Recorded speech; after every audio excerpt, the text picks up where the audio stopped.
제가 시간 관리에 대해서 굉장히 성장했다고 생각합니다. 왜냐하면 플래너를 쓰면서 가용 시간? 이런 거를 확인을 해봤는데 생각보다 제가 낭비하고 있는 시간들이 많더라고요. 그래서 그것들에 약간 회의감을 느끼고 계단 오르내리는 시간, 그리고 엘리베이터 안에서 기다리는 시간, 물 마시고 화장실까지 가는 시간까지 이렇게 자투리 시간으로 플래닝을 했어요. 그랬더니 조금 더 알찬 저의 하루를 보낼 수 있게 되었고 최종적으로는 만족스러운 그런 학교 생활을 할 수 있었던 것 같아요. 저도 처음에는 잘 지켜지지 않았던 점인데 제일 먼저는 공부만 쓰지 않을 것인데요. 이게 왜 그러냐면 플래너를 꾸준히 쓴다는 거는 계속 써야 할 명분이 있다는 건데 그 명분이 전날 아니면 일주일 전, 한 달 전 내가 하루 계획했던 것에 대한 달성률을 봤을 때 아, 내가 계속 해도 되는구나. 내가 이어나갈 그런 명분이 눈에 보이니까 계속 할 수 있는 원동력이 생기는 건데 너무 공부만 쓰고 말도 안 되는 양을 하루에 쓴다라는 것은 그 하루의 달성률도 낮게 되고 그리고 일주일도 봤을 때 아, 내가 다음 일주일은 못하겠다라는 그런 자신감이 자연스럽게 하락이 되거든요. 그래서 플래닝을 할 때 가장 중요한 점은 공부할 것만 쓰지 않는 것. 사소한 거 하나, 뭐 학교 가서 이거 챙기기, 뭐 선생님한테 뭐 이런 거 물어보기, 시험 범위 애들한테 물어보기, 정말 사소한 거 하나라도 썼거든요. 왜냐면 그게 사소해 보일지라도 제가 까먹으면 이루지 못하는 것들이잖아요. 그래서 그거 하나하나 챙겨서 내가 이 작은 거 하나라도 이룰 줄 아는 사람이구나를 눈에 보고 느끼는 게 가장 중요한 것 같아요. 저도 플래너를 쓰는 게 그닥 막 와닿지 않고 왜 하루하루를 그렇게 막 계획해서 살아야 되지? 하면서 막 왜 계획 못할 수도 있으면 괜히 내가 자존감만 안 좋아지니까 쓰는 걸 꺼려 했었는데 오히려 쓸수록 더 안정감을 느끼고 덜 불안해지긴 했어요. 그래서 만약에 플래너를 쓰는 게 맞지 않다는 친구들은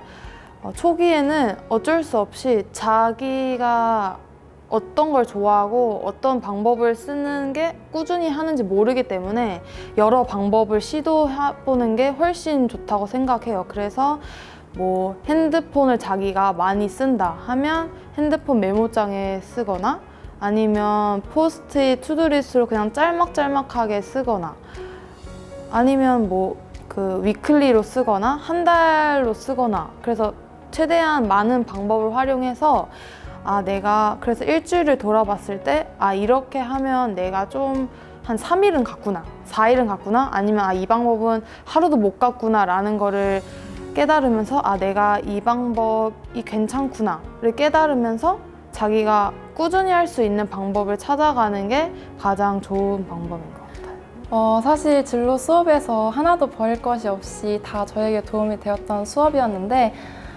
그 중에서도 가장 기억에 남는 수업은 비전을 발견하면서 사명 선언문을 작성했던 시간이었던 것 같아요. 사실 제가 아직 꿈을 확실하게 정하지 못했어요. 그래도 비전은 정할 수 있었는데 저의 비전을 정할 수 있게 도와준 수업이 바로 이 사명선언문 수업이었어요. 이 사명선언문 수업을 활동을 하면서 정말 내가 이런 사람이 되어야겠다, 정말 되고 싶다 확신할 수 있었던 시간이었고 아직도 방황을 할 때면 그 사명선언문을 보면서 저의 마음을 붙잡기도 해요. 저 같은 경우는 마냥 추상적인 꿈을 갖고 있었어요. 그래서 이 추상적인 꿈을 진로 로드맵 작성하면서 직접 기록하고 구체화하는 과정을 처음으로 거치게 되었는데 이 과정을 통하여서 어떤 점이 추상적이고 어떤 점이 실현 불가능하고 또 한편으로 어떤 점이 실현 가능성이 있는지 이런 것들을 확인하면서 고칠 부분은 고치고 다시 그냥 놔둘 부분을 놔두면서 저희 꿈을 더욱더 실현시킬 수 있도록 도와주는 도구로 사용된 것 같아요. 진로 로드맵이. 나를 발견할 수 있었던 수업이었던 것 같아요.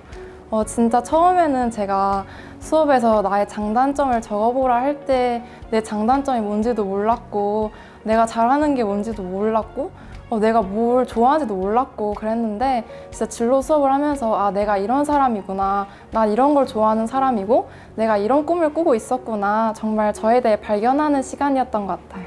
저는 1, 2학년 때 진로를 못 정하다가 3학년 때 딱 진로를 정해서 소프트웨어학과에 진학을 하게 됐는데, 그래서 좀 진로를 정한 학생하고 진로를 못 정한 학생으로 좀 말을 해보자면, 일단 진로를 정한 학생들은 내신도 물론 중요하지만 좀 비교과적인 활동을 좀 챙겨야 돼요. 그래서 좀 동아리라거나 독서 쪽에서 좀 약간 내가 가려는 진로 쪽인 활동을 하면 좋은데, 제가 소프트웨어학과에 갔으니까 소프트웨어학과로 예를 들어보면은 좀 1학년 때부터 코딩 동아리를 만들어서 뭐 좀 프로젝트를 진행하거나 친구들하고 활동을 하거나 그걸 꾸준히 활동을 진행하는 것도 되게 중요하고요. 근데 저는 1학년 때 또 농사 동아리를 제가 친구들하고 만들어서 3년 동안 쭉 진행을 했어요. 이 농사라는 게 사실 어떻게 보면 소프트웨어하고 전혀 관련이 없어 보이잖아요.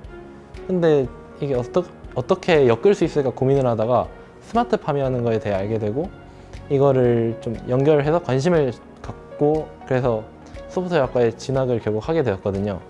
이렇게 관련이 없어 보여도 그냥 3년 동안 꾸준하고 끈기 있게 진행을 했다라는 거가 가장 중요하다고 생각을 했어요. 그리고 좀 자기 진로를 못 정한 친구들에게 말을 하자면은, 일단은 그 친구들은 내신이 제일 1순위라고 생각을 하거든요. 만약에 저처럼 나중에 하고 싶은 게 생겼는데 내신이 좀 다른 친구들에 비해 떨어져서 못한다, 그럼 그거만큼 또 억울한 게 없거든요. 그래서 제가 실제로 좀 그거에 대해서 억울함을 느끼기도 좀 했고, 일단 어떤 게 하고 싶은지 잘 모르겠다면 그 미래를 위해서 내신을 미리 챙겨놔라, 좀 그런 얘기를 해주고 싶어요. 한 직업이 아니라 여러 방면에 관심이 있는 친구들이 있을 텐데요. 저도 그랬거든요. 저에게 주신 달란트가 있고 각각에 맡겨주신 소명이 따로따로 있는데, 달란트가 여러 개가 있을 수 있고 하느님께서 여러 분야에 관심이 있는 그런 저만의 특성을 만드신 것이라고 생각을 해요.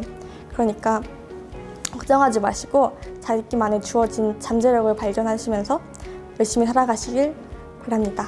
제가 그때를 돌아봤을 때 가장 힘들었을 때가 언제냐면 고등학교 3학년 때 입시할 때고, 물론 왜 힘들었는지는 제 삶에 제 주변 타인들, 지인들이 제 삶에 너무 많이 관여하고 있고 너무 많은 관심 속에 있다고 생각이 든 거예요.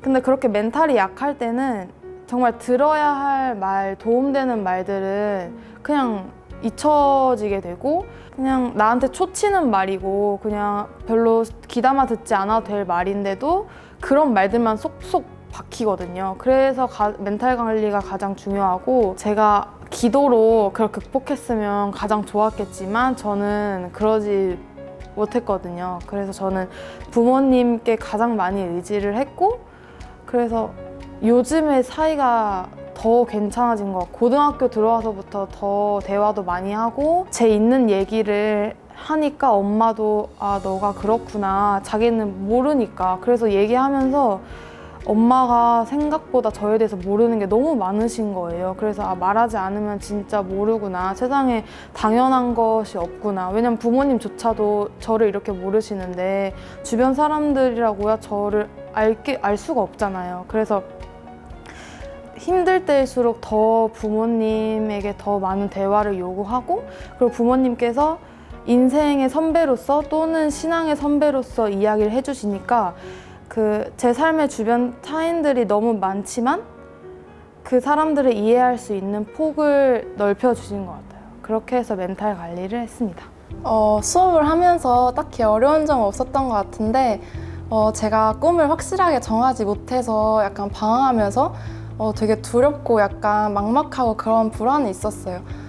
그리고 수업하면서 수업을 한 번이라도 빠지게 되면 그 다음 수업이랑 그 전 수업이 이어져서 다음 수업을 따라하기 어렵고 약간 그런 건 있었어요. 사실 지금 시기에 자신의 진로와 꿈에 대해서 방황하는 친구들도 되게 많을 거고, 그래서 불안하는 친구도 굉장히 많을 거라고 생각을 해요.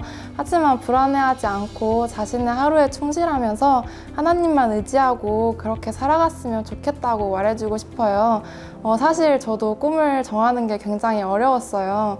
하고 싶은 게 없어서 막막하기도 했고 때로는 하고 싶은 게 너무 많아서 뭘 해야 될지 모르기도 했고 꿈이 없을 때는 꿈이 있는 친구들이 부러웠지만 막상 꿈이 생기고 나니까 내가 이 꿈을 이룰 수는 있을까 불안하기도 하고 그랬거든요.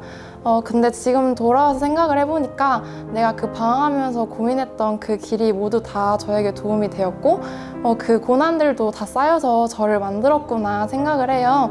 그러니까 불안해하지 말고 자신이 지금 걷고 있는 길에 충실하면서 공부도 열심히 하고 기도도 열심히 하고 그렇게 살아갔으면 좋겠어요. 가장 중요한 것은 예수님의 말씀을 듣고 예수님을 알아가는 것이라고 생각합니다. 누가복음 10장에 보면은 마리아와 마르다의 얘기가 나오는데요. 마르다는 예수님 대접을 하면서 일을 하고 있었지만 마리아는 예수님의 발치에 앉아서 예수님의 말씀을 들었습니다. 예수님의 대접을 준비하는 것은 당시 손님 대접을 중요하게 여긴 이스라엘 풍습에 따라 중요한 일이었지만 예수님께서는 그러한 마르다에게 필요한 일은 오직 한 가지뿐이다. 마리아는 중요한 일을 더 좋은 일을 선택하였다라고 말씀하셨습니다. 여러분 앞에 살아가면서 필요하고 꼭 해야 되고 중요한 일이 많아 보이겠지만 이 세상에 살면서 가장 중요한 것은 예수님의 말씀을 알고 예수님을 알아가는 것이라고 생각합니다. 구하는 자에게 지혜와 힘을 후히 주시는 하나님께 구하고 하나님을 최우선순위로 두시는 여러분이 되기를 축복합니다. 저는 사실 좀 이때까지 학교 생활을 하고 3년을 딱 돌이켜보면은 좀 더 열심히 할 걸 하는 후회가 남았었는데 여러분들은 그런 후회하지 않는 열심히 그런 고등학교 생활을 살아가길 바라겠습니다. 화이팅! 화이팅! 사랑해요. 여러분은 너무 소중합니다. 오늘 하루도 열심히 기상예대학교 화이팅!